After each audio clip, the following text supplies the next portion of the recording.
రాజైన సువర్చసుడు అదంతా చూసి తన చేతిని నోటి మీద పెట్టుకొని శంఖంలాగా పూరించాడు. అప్పుడు ఆశ్చర్యంగా సైన్యం ఉద్భవించింది. ఆ సైన్యంతో సువర్చసుడు యుద్ధానికి బయలుదేరాడు. రాజ్యానికి చుట్టుపక్కల పొలిమేరలలోని శత్రురాజులందరినీ జయించాడు. చేతిని శంఖంలాగా చేసి ఊదటం వల్ల ఆనాటి నుంచి ఆయనను అందరూ కరంధముడు అని పిలిచారు. ఆయన పుత్రుడే కారంధముడు. అతడు త్రేతాయుగారంభంలో పుట్టాడు. ఆయన ఇంద్రుడితో సమానమైనవాడు, శ్రీమంతుడు. దేవతలు అతడిని జయించలేరు. ఈ కారంధముడికి సమస్త రాజులు వశమై ఉండేవారు. ఆయన తన నడవడికతో బలంతో రాజులందరికీ సామ్రాట్ అయ్యాడు. ధర్మాత్ముడైన ఆ కారంధముడి పుత్రుడి పేరు అవీక్షితుడు. ఇతడు శౌర్యంలో ఇంద్రుడు వంటివాడు. ఎన్నో యజ్ఞాలు చేశాడు. ధర్మాత్ముడు, ధైర్యం గలవాడు. ఇంద్రియాలను అదుపులో పెట్టుకున్నాడు. ఆయన తేజస్సులో సూర్యుడితో సమానమైనవాడు. ఓర్పులో భూదేవి వంటివాడు. బుద్ధిలో బృహస్పతి వంటివాడు. హిమవంతుడిలాగా సుస్థిరుడై స్థిరంగా ఉంటాడు. అవీక్షితుడు తన పనులు, మనస్సు, మాటలు, ఇంద్రియజయంతో ప్రజల మనస్సులను సంతోషపెట్టాడు. ఎంతో శ్రద్ధగా 100 అశ్వమేధ యాగాలు చేశాడు. ఆ యాగాలను అంగిరస మహర్షి స్వయంగా అవీక్షితుడే చేయించాడు. అవీక్షితుడు ఆయనే చేశాడు. ఆ అవీక్షితుడి పుత్రుడే మరుత్తుడు. అతడు గొప్ప కీర్తి కలవాడు. చక్రవర్తి, ధర్మాత్ముడు. తమ ఉత్తమ గుణాలతో మరుత్తుడు తండ్రినే మించిపోయాడు. మరుత్తుడికి 10,000 ఏనుగుల బలం ఉంది. అతడు ఎప్పుడూ అందరికీ అపర విష్ణువులాగా కనిపించేవాడు. మరుత్తుడు యజ్ఞం చేయటానికి సిద్ధమయ్యాడు. యజ్ఞం కోసం శుభ్రమైన బంగారు పాత్రలు వేల కొద్ది చేయించాడు. హిమాలయ పర్వతానికి ఉత్తర వైపున ఉన్న మేరు పర్వతం దగ్గరకు వెళ్ళి అక్కడ మరుత్తుడు యజ్ఞశాలను నిర్మించాడు. అక్కడే యజ్ఞ కార్యాలను ప్రారంభించాడు. మరుత్తుడి ఆజ్ఞను బట్టి బంగారు వస్తువులను తయారు చేసే అనేక మంది బంగారు కుండాలను, బంగారు పాత్రలను, బంగారు కుండలను, బంగారుతో ఇతర పాత్రలను, బంగారు ఆసనాలను తయారు చేశారు. వాటి సంఖ్య లెక్కకు మించింది. రాజైన మరుత్తుడు యజ్ఞానికి కావలసినవన్నీ అలా సమకూర్చుకొని అనేక మంది ఇతర రాజులతో కలిసి ఆ ప్రాంతంలో యథావిధిగా యజ్ఞం చేశాడు అన్నాడు వ్యాస మహర్షి.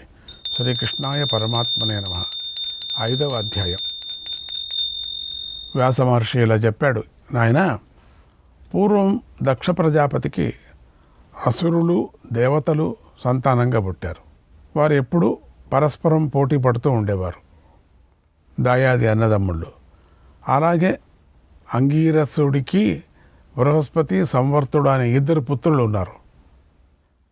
వారు నియమాలను పాటించడంలోనూ తపస్సు చేయటంలోనూ సమానులుగా ఉండేవారు. పరస్పరం వాళ్ళిద్దరూ పోటీ పడుతూ ఉండేవారు. విడిగా జీవిస్తూ ఉన్నారు. వారిలో పెద్దవాడైన బృహస్పతి తన తమ్ముడైన సంవర్తుడిని మాటిమాటికి బాధిస్తూ ఉండేవాడు. అన్న ఎప్పుడూ బాధిస్తూ ఉండటాన్ని చూసి సంవర్తుడు బాధపడ్డాడు. లౌకిక జీవితం మీద విసుగు చెందాడు. వెంటనే సంపదలన్నిటినీ విడిచిపెట్టాడు. ఇల్లు వాకిలి విడిచిపెట్టాడు.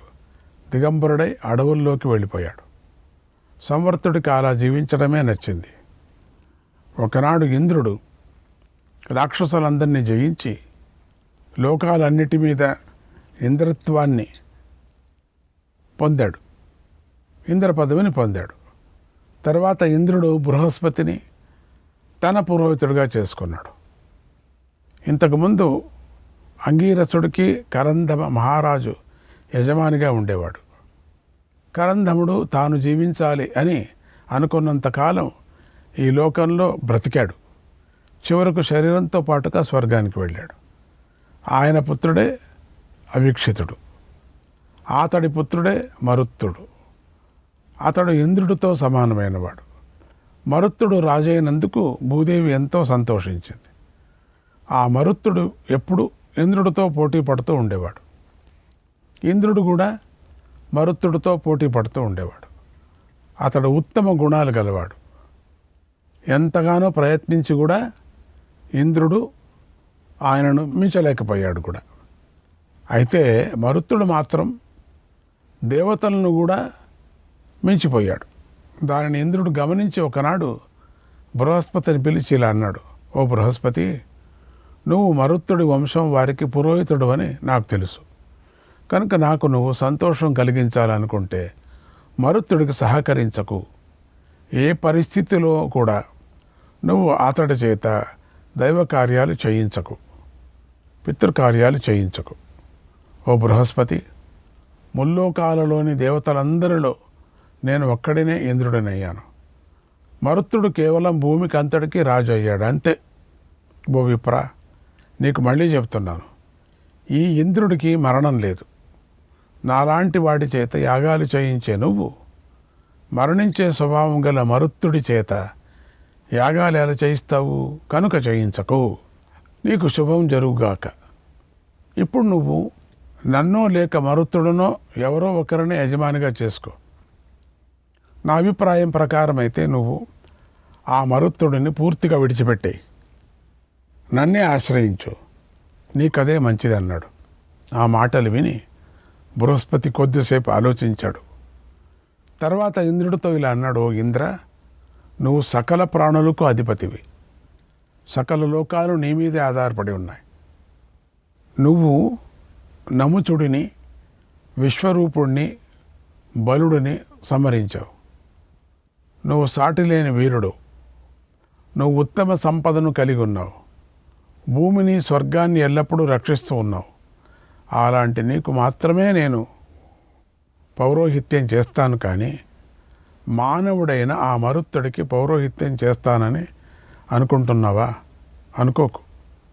నేను నీ ఇంట పూజారిని, ఎప్పుడు కూడా నీ ఇంటి పూజారి నేను. కనుక ఓ ఇంద్ర, నువ్వు ధైర్యంగా ఉండు. అగ్ని వేడిని కోల్పోయిన ఈ భూమి తలకిందులైన, సూర్యుడు వెలుగును ప్రసరించకపోయినా నేనన్న మాట మాత్రం నిజంగా జరిగి తీరుతుంది. ఇది నా ప్రతిజ్ఞ, కనుక కలత చెందకు అన్నాడు. ఆ మాటలను ఇంద్రుడు విని భయాన్ని వదిలి బృహస్పతిని అభినందించాడు. సంతోషంగా తన భవనంలోకి వెళ్ళిపోయాడు. అన్నాడు వ్యాస భగవానుడు. శ్రీకృష్ణాయ పరమాత్మనే నమః. 6వ అధ్యాయం. వ్యాస మహర్షి ధర్మరాజుకి ఇలా చెప్తున్నాడు, ధర్మరాజా, బృహస్పతి ఇంద్రులు ఒప్పందం చేసుకున్నారు. దాన్ని మరుత్తుడు విన్నాడు. ఓ ఇదా సమాచారం అనుకున్నాడు. ఒక గొప్ప యజ్ఞం చేయాలనుకున్నాడు. యజ్ఞానికి కావలసిన సామగ్రినంతా సిద్ధం చేసుకున్నాడు. ఒకనాడు బృహస్పతి వద్దకు వచ్చి ఇలా అన్నాడు, గురుదేవా, పూర్వం నేను మీ వద్దకు వచ్చి మిమ్మల్ని యజ్ఞం చేయించమని కోరాను. యజ్ఞం ఎలా చేయాలో మీ సలహా కూడా తీసుకున్నాను. అది మీకు గుర్తు ఉండే ఉంటుంది. ఆనాడు మీరు నాకు మాట ఇచ్చిన ప్రకారంగా నేను ఇప్పుడు యజ్ఞాన్ని చేయాలనుకుంటున్నాను. మీ మాట ప్రకారమే యజ్ఞానికి కావలసినవన్నీ సిద్ధం చేసుకున్నాను. గురుదేవా, నేనే మీకు పూర్వం యజమానిని. ఒక్కసారి ఆనాటి మాటను గుర్తు చేసుకోండి. సంతోషంగా నా చేత యజ్ఞం చేయించండి. మీరిచ్చిన మాటను నిలబెట్టుకోండి అన్నాడు. ఆ మాటలు విని బృహస్పతి మరుత్తుడితో అన్నాడు, ఓ రాజా, నాకిప్పుడు నీ చేత యజ్ఞం చేయించాలనే కోరిక లేదు. నన్నిప్పుడు ఇంద్రుడు పురోహితుడిగా చేసుకున్నాడు. కనుక నేను ఇప్పుడు ఆయనకు తప్ప మరెవరికి పౌరోహిత్యం చేయలేను. నేను ఇంద్రుడికి మాట ఇచ్చానన్నాడు. ఆ మాట విని మరుత్తుడు ఇలా అన్నాడు, గురుదేవా, ఒక్కసారి గుర్తు చేసుకోండి. మీ తండ్రి గారి నాటి నుంచే నేను మీకు యజమానిని. కనుక నాకు మీరంటే ఎంతో పూజ్యభావం ఉంది. నేను మీ శిష్యుడిని. మీ సేవ చేసుకుంటాను. నన్ను మీ వాడిని చేసుకోండి అన్నాడు. ఆ మాటలు విని బృహస్పతి ఇలా అన్నాడు, ఓ మరుత్త, నేను దేవతల చేత యజ్ఞం చేయించిన తర్వాత మానవుడి చేత యజ్ఞాన్ని చేయించలేను. ఇక నువ్వు ఇంకెవరైనా పురోహితుడిని పెట్టుకో. నీకు ఇష్టమైన వాడిని ఇంటికి పిలిపించుకో, నీకు ఇష్టమైనవన్నీ చేయించుకో, అతడే నీ చేత యజ్ఞం కూడా చేయిస్తాడు, అలా నీ కోరిక తీర్చుకో అన్నాడు. ఆ మాటలు విని మరుత్తరాజు సిగ్గుపడ్డాడు, ముడుచుకుపోయాడు, నిర్ఘాంతపోయాడు, దిగులు పడుతూ తిరిగి రాసాగాడు. అప్పుడు దారిలో మరుత్తుడికి నారద మహర్షి కనిపించాడు. మరుత్తుడు వెంటనే నారదుడికి వచ్చి నమస్కారం చేసి జరిగినదంతా చెప్పాడు. అప్పుడు నారదుడు ఇలా అన్నాడు, ఓ మహారాజా, ఇది చాలా చిన్న పని, యాగమే కదా అయిపోతుంది, కోరికే కదా వెంటనే తీరిపోతుంది, కనుక కంగారు పడకు, దీనికి ఎందుకు యోచన చేస్తావు? నేను ఒక బ్రహ్మాండమైన ఉపాయం చెప్తాను విను. అంగీరసుడికి బృహస్పతే కాకుండా మరొక పుత్రుడు ఉన్నాడు తెలుసా? ఆయన ధర్మాత్ముడు, ఆయన పేరు సంవర్తుడు.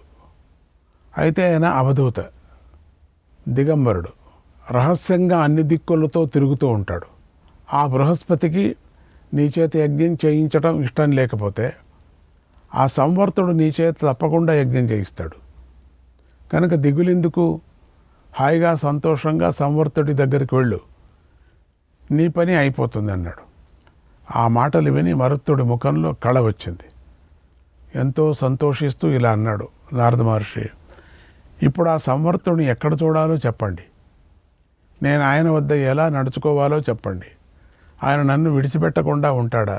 అవధూత అంటారు కదా మీరు, ఆయన కూడా నన్ను నిరాకరిస్తే నేను ఇక బ్రతకను అన్నాడు. నారద మహర్షి చెప్పాడు, మహారాజా, నీకంతా మంచి జరుగుతుంది. సంవర్తుడు వారణాసిలో శివుణ్ణి దర్శించాలని పిచ్చివాడి వేషంలో ఇష్టం వచ్చినట్లుగా తిరుగుతూ ఉంటాడు. నువ్వు ఆ పట్టణ ప్రవేశ ద్వారం వద్దకు వెళ్ళు, అక్కడ ఒక చోట ఒక శవాన్ని పడవేయి, అది చూసి ఎవడు వెనకకు వెళతాడో ఆయనే సంవర్తుడు. ఇదే నీకు బండ గుర్తు, ఆయనను వదలకు, ఆయన ఎటు వెళితే అటు వెళ్ళు.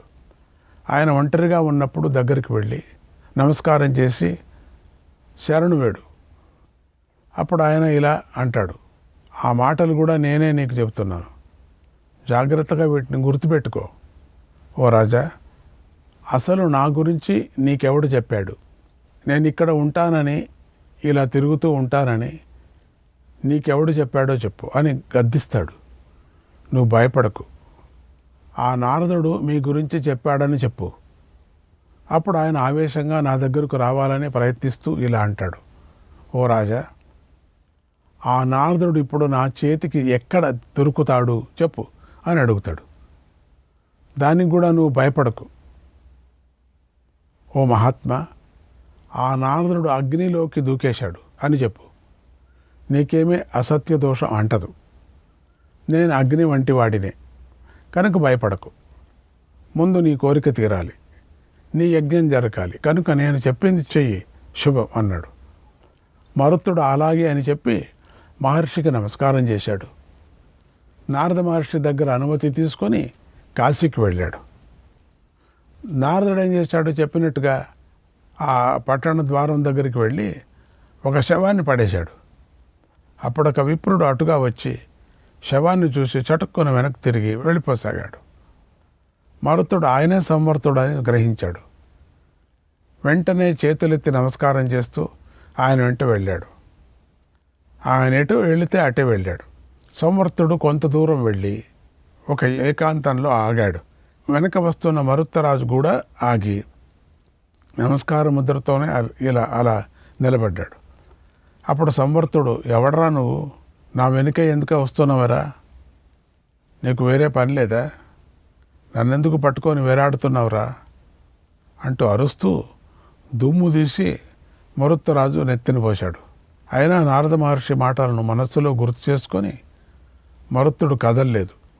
అందుకు సంవర్తుడు కోపించి పక్కనే ఉన్న బురదతో మరుత్తుడిని కొట్టాడు, ఒంటికి పూశాడు.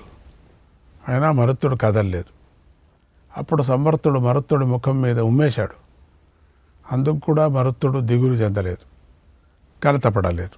సంవర్తుడు పెడుతున్న పరీక్షలను భరించాడు. నమస్కరిస్తూ అలాగే నిలబడ్డాడు. సంవర్తుడు ఎటు వెళితే అటే వెళ్ళాడు, కానీ ఆయనను వదలలేదు. ఇప్పుడు ఈ పరీక్షల్లో సంవర్తుడే అలసిపోయాడు. వెనక్కు తిరిగి ఒక మర్రి చెట్టును చూశాడు. దానికి చాలా కొమ్మలున్నాయి. అది చల్లని నీడనిస్తుంది.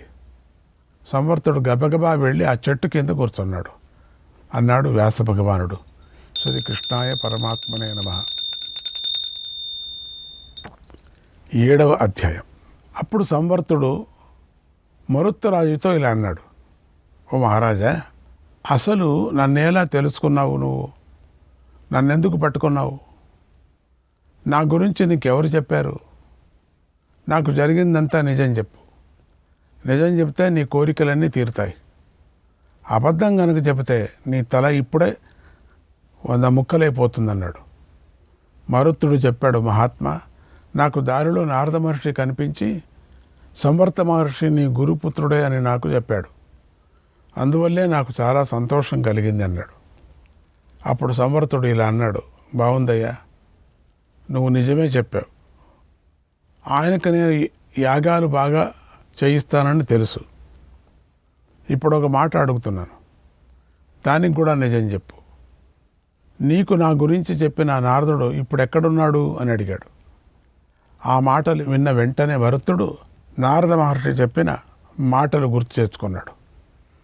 వెంటనే మరుత్తుడితో ఇలా అన్నాడు, ఓ మహానుభావ, దేవర్షి ఇప్పుడు లేడు. ఎందుకంటే మీ గురించి నాకు చెప్పిన వెంటనే ఆ అగ్ని స్వరూపుడు అగ్నిలోకి దూకేశాడన్నాడు. ఆ మాటలు విని సంవర్తుడు సంతోషించి ఇలా అన్నాడు, సరేనయ్యా, నువ్వు నాకు నచ్చావు, నేను నీకు నచ్చాను. నాకు చేతనైనంత సహాయం నీకు చేస్తాను. నేను గాలికి తిరుగుతూ ఉంటాను, పిచ్చివాడిలాగా ప్రవర్తిస్తాను, నాకు నచ్చింది చేస్తాను, వికృత రూపంలో ఉంటాను. అలాంటి నాతో యజ్ఞం చేయించాలని ఎలా అనుకుంటున్నావయ్యా? నేనే పిచ్చోడిని అనుకుంటుంటే నాకు ఒక పిచ్చోడు దొరికాడు. సరేలే, నాకొక అన్న ఉన్నాడు. ఆయన పేరు బృహస్పతి. ఆయన యజ్ఞాలను బాగా చేయిస్తాడు. ఎప్పుడూ ఇంద్రుడితోనే కలిసి ఉంటాడు. కనుక నువ్వు నన్ను విడిచి ఆయన పట్టుకో, ఆయనతో యాగం చేయించుకో. ఎందుకంటే నేను ఇప్పుడు బికారిని, నా వద్ద ఏమీ లేదు. నా ఇంట్లోని వస్తువులను సమస్తాన్ని నా అన్న లాగేసుకున్నాడు. ఈ ఒక్క శరీరాన్ని మాత్రమే వదిలాడు. కనుక ఓ మరుత్త, ఆయన అనుమతి లేకుండా నేను ఎలాంటి పరిస్థితిలో కూడా నీ చేత యజ్ఞం చేయించను. ఇది గుర్తుపెట్టుకో. ఎందుకంటే ఆయన నాకు పూజ్యుడు, నాకన్నా పెద్దవాడు. నువ్వు కనుక నిజంగా యజ్ఞం చేయాలనుకుంటే నువ్వు బృహస్పతి దగ్గరికి వెళ్ళు. ఆయన అనుమతి తీసుకొని ఇక్కడికి రా. ఇప్పుడే నేను నీ చేత యజ్ఞం చేయిస్తాను, నీ కోరిక తీరుస్తానన్నాడు. అప్పుడు మరుత్తుడు చెప్పాడు, మహాత్మా, నేను ఇంతకుముందే బృహస్పతి వద్దకు వెళ్ళి అడిగాను. ఆయన ఈ సమయంలో ఇంద్రుణ్ణి ప్రసన్నుణ్ణి చేసుకోవాలనుకుంటున్నాడు. నన్ను తన యజమానిగా స్వీకరించడానికి ఇష్టపడలేదు. నాతో యాగం చేయించడానికి అంగీకరించలేదు. మరణం లేని ఇంద్రుడు యజమానిగా ఉండగా మరణించే స్వభావం గల మానవుడిని యజమానిగా గ్రహించకు. కనుక మరుత్తుడి చేత యజ్ఞం చేయించకు. ఆ మరుత్త రాజు నాతో ఎప్పుడు పోటీ పడుతూ ఉంటాడు అని ఇంద్రుడు ఆయనను ఆజ్ఞాపించాడు. అందుకు మీ అన్నగారైన బృహస్పతుల వారు ఒప్పుకొని ఇంద్రుడి ఆజ్ఞనే పాటించడానికి ఇష్టపడ్డాడు. నేనెంతో ప్రేమగా ప్రార్థించాను, అయినా ఆయన అంగీకరించలేదు. ఓ మహర్షి, ఇది సంగతి, ఇది విషయం. కాబట్టి నేను నా సర్వస్వాన్ని మీకు ఇస్తాను. మీ చేతనే యజ్ఞం చేయించాలని నేను అనుకుంటున్నాను. మీ అనుగ్రహంతో ఆ ఇంద్రుణ్ణి అతిక్రమించాలని అనుకుంటున్నాను. ఓ బ్రహ్మర్షి, నేను ఇక అక్కడికి వెళ్ళను. నాకు ఇష్టం లేదు. ఎందుకంటే నేను ఆయనకు ఎలాంటి అపకారము చేయలేదు. ఆయన మనస్సు బాధించలేదు. కానీ ఆయన నన్ను వదిలేశాడు కదా, కనుక నేను ఆయన వద్దకు వెళ్ళను అన్నాడు. శ్రీకృష్ణాయ పరమాత్మనే నమః.